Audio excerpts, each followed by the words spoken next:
पिछले 15 साल से आप लोग भी थक गए होंगे सुनते सुनते कि भारत MMRCA डील करेगा। भारत एक 180 लड़ाकू विमान खरीदेगा। वायुसेना के ऊपर जो मंडरा रहा खतरा है वो टल जाएगा।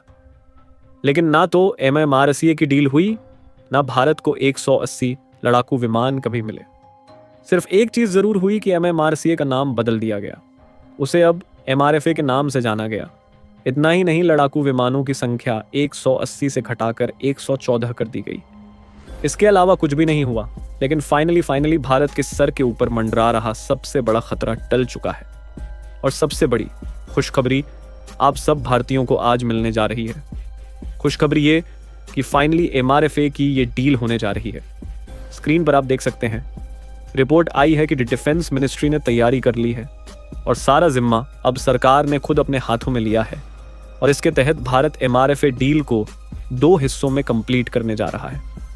इसका पहला हिस्सा है जिसमें भारत 60 राफेल F4 वेरिएंट, जो कि राफेल का अपग्रेडेड वेरिएंट है, इसे खरीदने जा रहा है।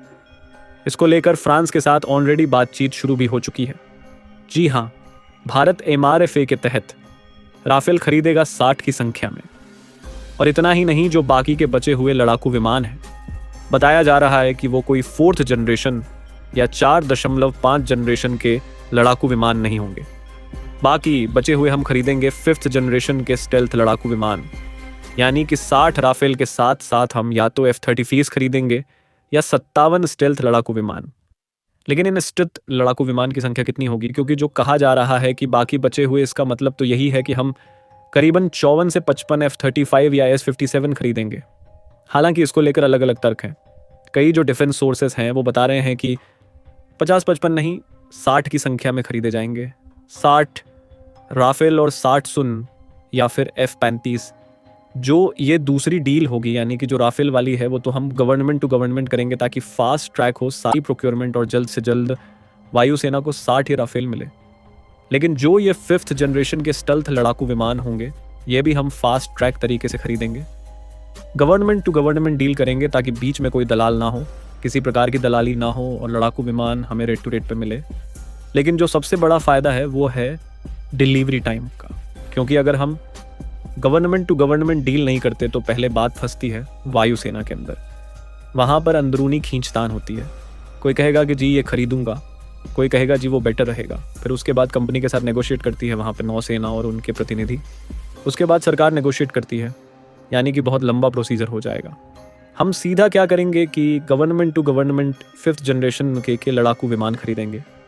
वायुसेना से पूछेंगे कि आपकी क्या यहाँ पर रिक्वायरमेंट है, वो रिक्वायरमेंट देंगे। वो रिक्वायरमेंट की लिस्ट हम पकड़ा देंगे कंपनी को कि इन रिक्वायरमेंट के साथ आपका लड़ाकू विमान किस रेट पे पड़ेगा। उसके बाद सरकार के प्रतिनिधि सीधा गवर्नमेंट से बात करेंगे कि जी हमें इस रेट पर इस रिक्वायरमेंट के साथ इतने लड़ाकू विमान चाहिए, जल्द से जल्द डिलीवरी शुरू करो। और यही फ़ायदा होता है गवर्नमेंट टू गवर्नमेंट डील में। नो नॉनसेंस डील होती है, डिलीवरी भी फास्ट ट्रैक होती है, और जो जिम्मेदार होती है वो उस देश की सरकार होती है जिससे हम लड़ाकू विमान खरीद रहे हैं। कल को अगर कुछ ऊंच नीच हो जाती है, डिलीवरी के टाइम में डिले होता है, तो हम जिम्मेदार ठहराएंगे उस देश की सरकार को, ना कि कंपनी को। ऐसे में जिम्मेदारी बढ़ती है और इसीलिए ये एक बेटर रास्ता है। और यही कारण है कि भारत दोनों डील गवर्नमेंट टू गवर्नमेंट करेगा। और रिपोर्ट्स बता रही हैं कि इसी साल से पहले भारत ये डील सील कर देगा, दोनों की दोनों। और लड़ाकू विमान की डिलीवरी हम चाहते हैं कि अगले साल के एंड से हमें मिलनी शुरू हो जाए, और ये बहुत ज़रूरी है। आप सोच भी नहीं सकते कि हमें जल्द से जल्द लड़ाकू विमान मिलना कितना ज़रूरी है। उदाहरण के लिए, हम ऑलरेडी 28 से 29 स्क्वाड्रन लड़ाकू विमानों के ऊपर खड़े हुए हैं। पाकिस्तान के पास 25 स्क्वाड्रन है, यानी कि पाकिस्तान और हमारे बीच में 4-5 स्क्वाड्रन का अंतर है। और उससे भी ज़्यादा गंभीर बात तो यह है कि हम आने वाले महीने में बहुत ही जल्द बहुत सारे लड़ाकू विमान रिटायर कर रहे हैं। जैसे कि main get ready 1 bison retire होंगे, और उसके कुछ समय के बाद हम जैगवार भी रिटायर करेंगे।